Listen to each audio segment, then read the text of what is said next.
고린도전서 11장 27절에서 34절까지의 말씀을 제가 받들어 읽겠습니다. 그러므로 누구든지 주의 떡이나 잔을 합당하지 않게 먹고 마시는 자는 주의 몸과 피에 대하여 죄를 짓는 것이니라.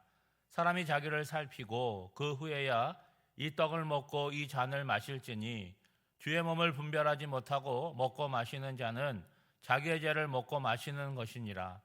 그러므로 너희 중에 약한 자와 병든 자가 많고 잠자는 자도 적지 아니하니 우리가 우리를 살폈으면 판단을 받지 아니하려니와 우리가 판단을 받는 것은 주께 징계를 받는 것이니 이는 우리로 세상과 함께 정죄함을 받지 않게 하려 하심이라. 그런즉 내 형제들아 먹으러 모일 때에 서로 기다리라.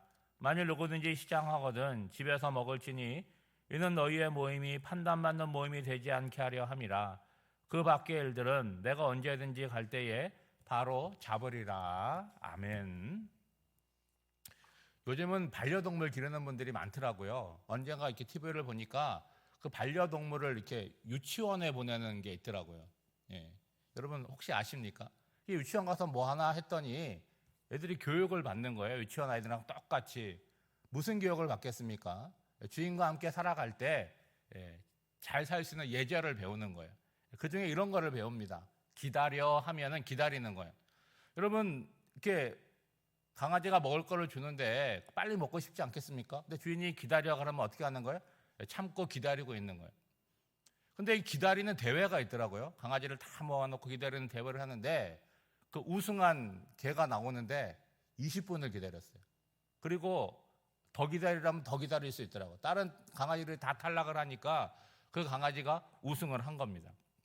제가 이 말씀을 드리냐면 오늘 이 애찬 성찬의 결론이 뭐냐? 기다리라는 것입니다. 33절에 보면 그런즉 내 형제들아 먹으러 모일 때 서로 기다리라. 여러분 어제 말씀드린 대로 초대교회 이 성찬이라고 하는 것은 식사를 겸한 애찬과 성찬이 이어지게 되는데 배고픈 상태로 오지 않겠습니까? 근데 부자들이나 주인들은 아무 때나 올 수 있잖아요. 그런데 내가 배고프다라고 할 때 나만 생각하지 말고 지금 이 모임에 와야 되는데 아직 일이 끝나지 못해서 오지 못한 다른 지체들을 생각하라는 거예요. 그래서 내가 배고플 때 뭐 생각해야 하는 거예요? 그들은 얼마나 배고플까? 기다렸다가 같이 먹어야겠다라는 의식이 교회를 이루는 공동체의 의식이라고 하는 것이죠. 만약에 내가 배고픔을 잘 못 참겠다. 그러면 어떻게 해야 되겠습니까? 모임에 오기 전에 집에서 좀 든든히 먹고 오면 얼마든지 참을 수 있다는 거죠. 여러분 사실 한 끼를 먹지 않는다고 해서 큰일 날 것이 없습니다. 어제 언급한 대로 나는 의식 없이 습관적으로 하는 행동인데 그 행동이 두 가지의 큰 문제를 초래하게 되는데 공동체를 무질서하게 만든다는 거예요. 그리고 공동체를 이루는 다른 지체들을 무시하는 결과를 갖고 오게 된다는 거죠. 앞서 성찬 제정의 말씀을 전한 후에 이어지는 말씀은 뭐냐? 우리에게 두려움을 주는 경계의 말씀입니다. 여러분 27절 말씀에 보면 그러므로 누구든지 주의 떡이나 잔을 합당하지 않게 먹고 마시는 자는 주의 몸과 피에 대하여 죄를 짓는 것이니라. 여러분 애찬과 성찬의 자리가 거룩하고 은혜로운 자리가 되어야 되는데 잘못하면 어떻게 된다는 거예요? 죄를 짓는 자리가 된다는 거죠. 여기에 합당하지 못한 행위라고 하는 것은 무엇이겠습니까? 앞서 말씀드린 대로 자기 중심적인 행동이라는 거예요. 이러한 행동은 사실 악의는 없습니다. 살았던 습관대로 무의식적으로 행동을 하는 것이지만 결과적으로는 공동체를 무질서하게 만드는 그런 행위를 초래한다는 거예요. 앞서 성찬이 무엇인지를 설명했습니다. 누가 성찬을 제정했습니까? 예수님께서 성찬을 제정했잖아요. 성찬의 자리에서 우리가 떡을 떼고 포도주를 마시지만 그것은 단순히 일상에서 접하게 되는 떡과 포도주가 아니라는 거죠. 그 떡은 우리를 위하여 십자가에 죽으신 예수 그리스도의 상하고 찢긴 몸이고 그 포도주는 우리를 위하여 흘려주신 주님의 언약의 피를 우리가 먹고 마시는 거죠. 근데 일찍 와가지고 그 떡으로 배가 부르고 그 포도주로 술에 취해 있다? 여러분 다른 신앙적인 이야기를 하지 않는다고 할지라도 인간적으로 봐도 그건 문제가 있는 거 아니겠습니까? 뿐만 아니라 이것은 개인의 문제로 끝나는 것이 아니라 공동체에 부정적인 영향을 끼칠 뿐만이 아니라 가장 문제가 되는 것은 성찬의 의미를 깨트린다는 것이죠. 그래서 바울은 이러한 행위는 뭐 어떤 행위냐? 주의 몸을 분별하지 못하는 행위라는 거예요. 여기서 주의 몸이라고 하는 건 두 가지 의미가 있죠. 하나는 뭡니까? 예수 그리스도의 몸을 이야기하는 거예요. 십자가에 희생하신 그 몸을 얘기하는 거죠. 성찬이 무엇입니까? 십자가에 죽으신 예수 그리스도의 그것을 기념하는 자리잖아요. 그런데 이러한 행위는 그러한 의미를 생각하지 못하는 행위겠죠. 또 하나 이 몸이라고 하는 것은 뭘 의미하느냐? 주의 몸이라고 하는 것은 그리스도의 몸된 공동체, 교회를 이야기하는 것입니다. 여러분, 성찬을 나누면서도 함께 공동체를 이루는 지체를 생각하지 못한다, 배려하지 못한다. 그거는 뭐라는 거예요? 공동체를 분열시키고 상처 입히는 행위라는 거예요. 그러므로 결과적으로 뭐냐? 내가 무의식적으로 습관적으로 행동한 거지만 그 거룩한 성찬의 자리가 자기 죄를 먹고 마시는 자리로 전락할 수 있다는 거예요.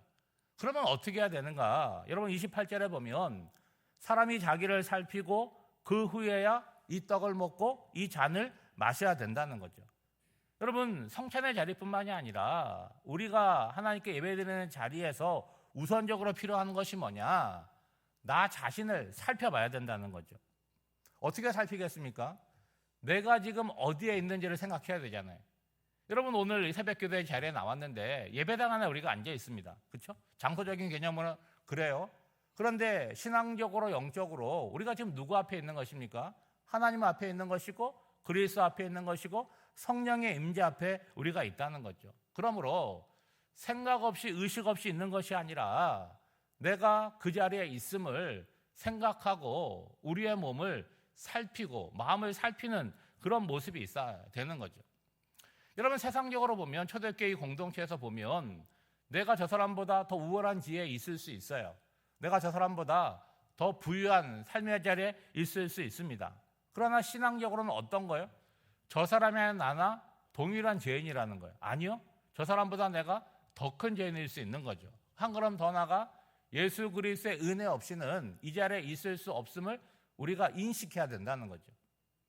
여러분, 예수님의 비유 가운데 바리새인과 세리가 성전에 올라와서 기도하는 그 비유가 있지 않습니까?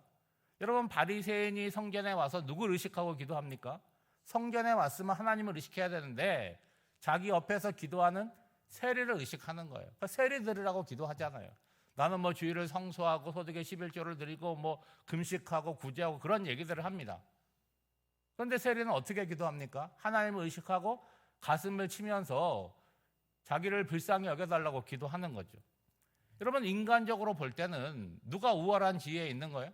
바리새인이 훨씬 우월한 지혜에 있잖아요. 신앙적으로 뛰어나고 세리는 아주 바닥에 있는 사람입니다. 그런데 하나님께서 누구의 기도에 응답하셨어요? 저 바리새인이 아니라 세리의 기도에 응답하셨다는 거죠. 그러므로 여러분, 하나님 앞에서 우리가 생각해야 되는 것이 있습니다. 그것이 무엇입니까? 하나님 앞에 지금 존재하고 있는 나 자신이라는 거예요. 그리고 그런 나에게 베풀어 주신 하나님의 은혜를 생각하면서 감사하는 거죠. 그리고 또 뭘 생각하는 거예요? 하나님의 말씀을 나에게 주셨는데 그 말씀대로 내가 실행하며 살았는지도 살펴보는 거죠.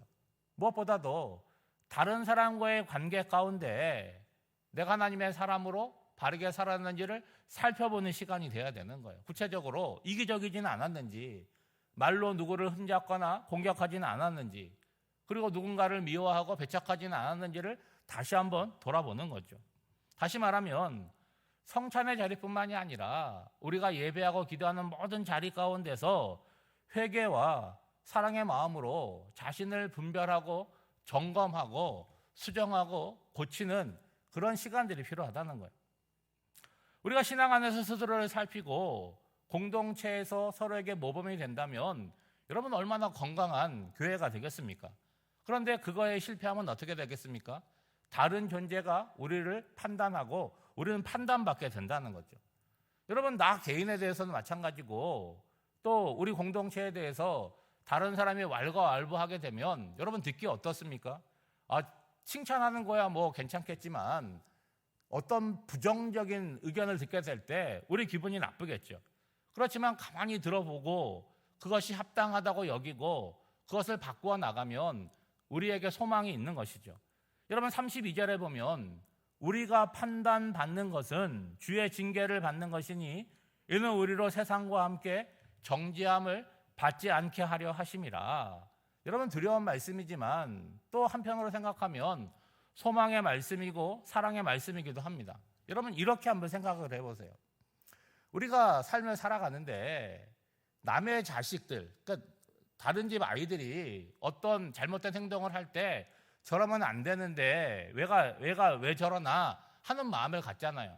그렇지만 그 애를 불러놓고 너 왜 그렇게 하냐 혼내거나 꾸짖지는 않습니다. 이제 안타까운 마음을 가질 뿐이에요. 그런데 내 자녀가 그렇게 하면 가만둡니까? 그렇지 않잖아요. 불러다 앉혀놓고 너 그렇게 하면 안 된다, 그런 말은 잘못된 거다 얘기하잖아요. 그리고 그 말을 잘 안 통하게 되면 좀 심하게 꾸짖기도 하지 않겠습니까? 그러면 내 자녀에게 그렇게 꾸짖을 때 그 아이가 아주 밝은 얼굴로 제가 잘못했습니다 하고 듣는 아이들이 어디 있어요? 다 듣기 싫어하고 피하고 싶어하고 이유를 대고 변명을 대지 않겠습니까? 그러나 내 자녀이기 때문에 그러한 시간을 통해서 아이의 행동이 어떻게 되는 거예요? 수정되어지고 바뀌어지게 되는 거죠. 그래서 밖에 나가면 어떻게 되는 거예요?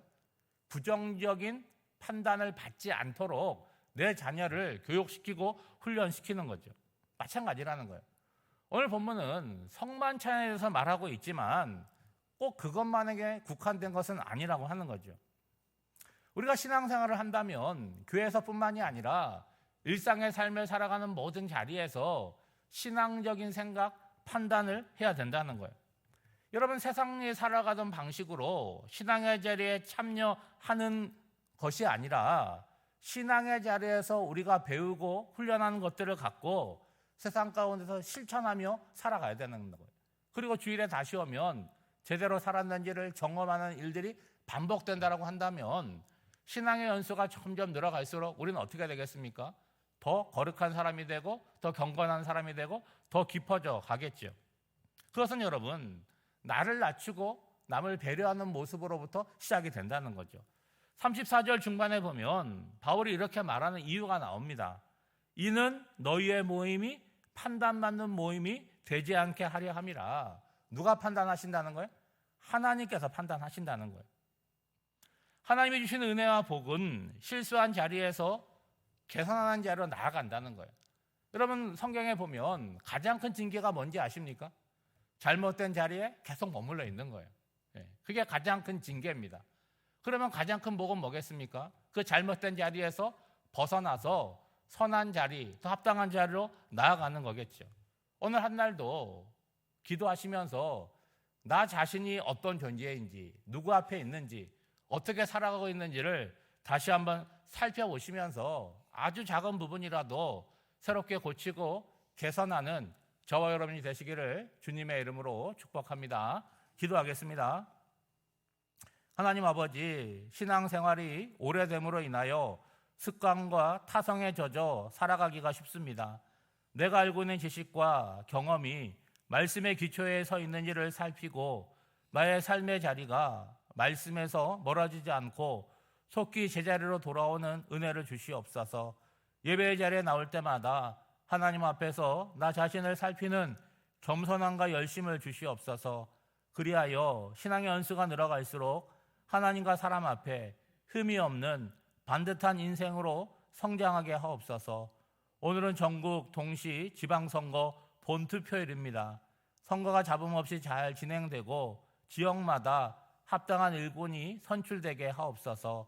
이 새벽 주회전에 불러주셔서 하나님 앞에 우리의 마음을 열고 입술을 열어 기도하는 성도들을 주님 기억하여 주시고 우리의 기도와 우리의 마음을 주님 받아주시고 하나님의 때에 하나님의 방법으로 온전히 응답되는 역사가 있게 하옵소서. 오늘 한날의 삶도 성령 하나님께 맡겨드리오며 이 모든 간구를 예수님의 이름으로 기도하옵나이다. 아멘.